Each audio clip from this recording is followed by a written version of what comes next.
Spirit of God, open our hearts and our minds to your word for us. And when the veil is lifted, we will be free. Amen. So beginning this week and going throughout the month of August, there is a part of the lectionary where we hear the Gospels talking about bread over and over and over and over and over again. As a preacher, this is challenging, trying to figure out how to talk about bread over and over again, week after week. John's long speeches in his gospel has Jesus talking about himself for an entire chapter about he as the bread of life. I was thinking about bread this week. We have a strange relationship in our culture today with bread. It started with the Atkins diet, protein only. Now is the keto diet. So you eat only meat. Bread has become the enemy to health. There is great suspicion about bread. Many have eliminated it or limited it in their diet. Don't eat bread. Bread is the enemy. If you eat bread, you'll blow up. We have this sort of odd relationship with bread. The great sin of carb consumption is all over our culture, and bread has become the poster child for carbs. Growing up, we had bread all the time. We had bread at every meal. I had bread at lunch. My mom made me sandwiches. Bread was everywhere. I'm a little big, but I'm not that big. But here's the thing about bread. Bread has been part of human existence for thousands of years. People started making and eating bread 22,000 years ago, maybe even longer. Bread actually gave human beings the ability to advance in society because you see, when you had bread, you could store food. You had surpluses. So when you didn't have to worry about where your next meal was coming from, you could worry about other things and think about other things, like politics and leadership and poetry and music. So bread is part of our advancement as people. Bread is a staple and has always been a staple of our diets. It was 3,500 years ago with the Israelites in Egypt and in the desert. It was 2,000 years ago in Jesus' time. Bread is fundamental throughout human history.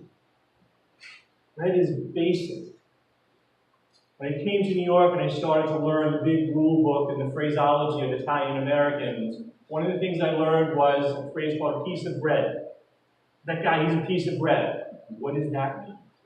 A piece of bread is a person, if you don't know, who's just really basic, who's just a good, humble, unassuming person. He's a piece of bread. My point today is not to give you a quick history of bread in human society or euphemisms based on bread. But to say that when Jesus talks about himself as bread, as living bread, he is talking about himself as the most basic and fundamental, the core, the center, the foundation of our life. Jesus as the food that we live off of.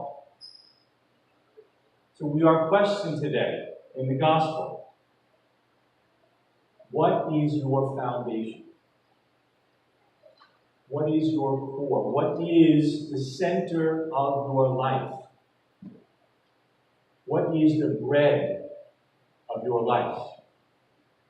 When everything else melts away, fades away, gets in trouble, breaks, when things fall apart and people disappoint, when well-thought-out plans fail and money runs out, when jobs disappear and trophies and plaques collect dust on shelves, what is the bread that you feed on? Many people instinctively would say, my family. My family is my foundation. My family is the bread that I live off of. My family is the core and my base. Yes. Yes, family is where your heart is. It is your joy.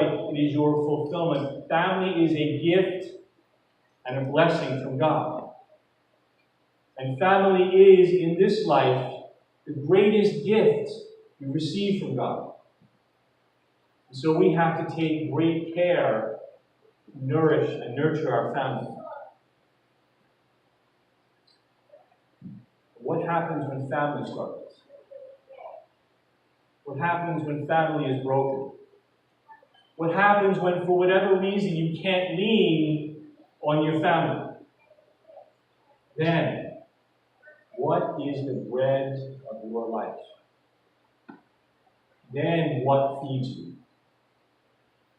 In the gospel today, Jesus says, I am the bread of life. I am the bread of life. You see, God is the one who is our foundation. God is the one who is our core, our center, and our base. You see, your relationship with God will never, ever be broken. You may feel like it's broken. You may feel like God is far away, but your relationship with God, your connection to God, will never fall apart. The Spirit is the one who feeds us when there is no food anyway. When we're starving and no one can or will feed us, where do we find bread? Just like the son of the parable who wanted to eat the husks he was feeding to the pigs, we go back to God. We go back to our core. See, what's happening in the first reading in Exodus is that the people have forgotten what their center was. They were hungry. They wanted to go back to Egypt. What they knew, their past, what was their comfort. But sometimes, as much as we may want, as much as we may wish, we can't go back to the past, to what once was. We can only move forward. So they call out to God, God, feed us. We're hungry, we're starving here. Don't you see what's going on? And God answers. So before the night begins, as evening fell over the camp, as darkness settles, God gives them food. See, God strengthened the people before the darkness set in. God prepares you for the time of trial. God knows when we need God. God knows when we will be at our weakest point, and God is there to strengthen us.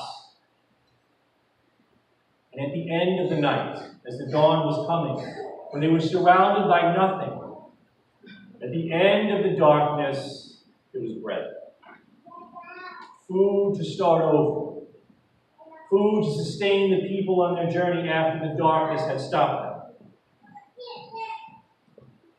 Lots of times in our life, many may be going through these times right now, when things we never dreamed of, or wanted, or imagined could possibly happen.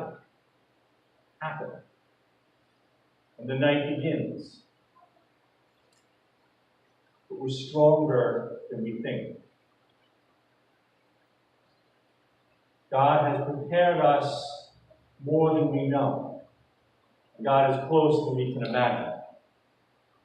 I think of the Israelites in the camp lying in their tents with their children in the middle of nowhere with nothing around them, thinking, how did we end up here? How did we get here? I never thought this would be part of my story. But never realizing that God was there all the time. That God had given them the strength already to make it through this. And sometimes God provides us with this food, and we say, like the Israelites, what is it? But they did not know what it was. Moses said to them, it is the bread that the Lord has given to you. In the Gospel from John, the people say, Sir, give us this bread always. Jesus said to them, I am the bread. Whoever comes to me will never be hungry. See, the food they needed was right in front of them. God gave them what they needed, but they didn't recognize it. God is the bread of your life. God will give you strength when you need it.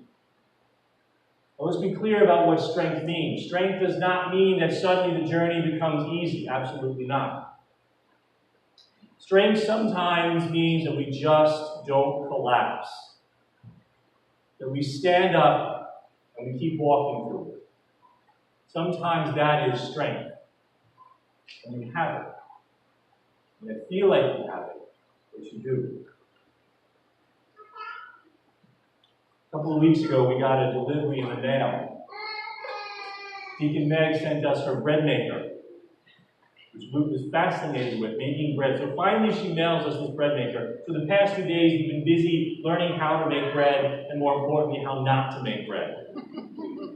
It's that wonderful smell of bread, in case you picked it up, that's from Deacon Meg's bread machine over there in the corner. It is currently making bread. It's the bread we will receive for communion today.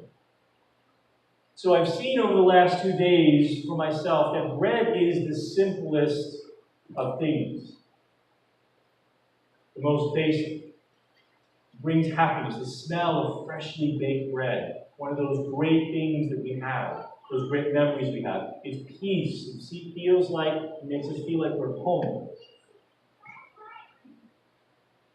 We're all in some way looking for bread to fill us.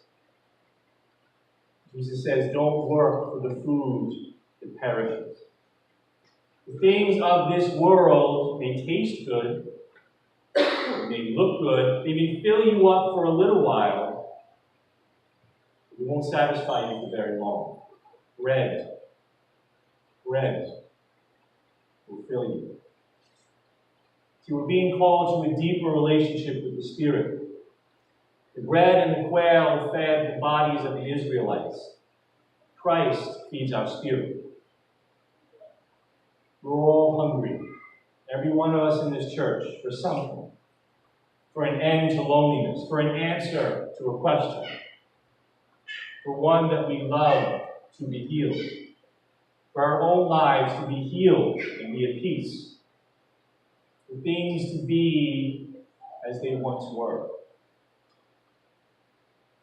God is feeding you. Even as you sit here in this church, God is sending you food.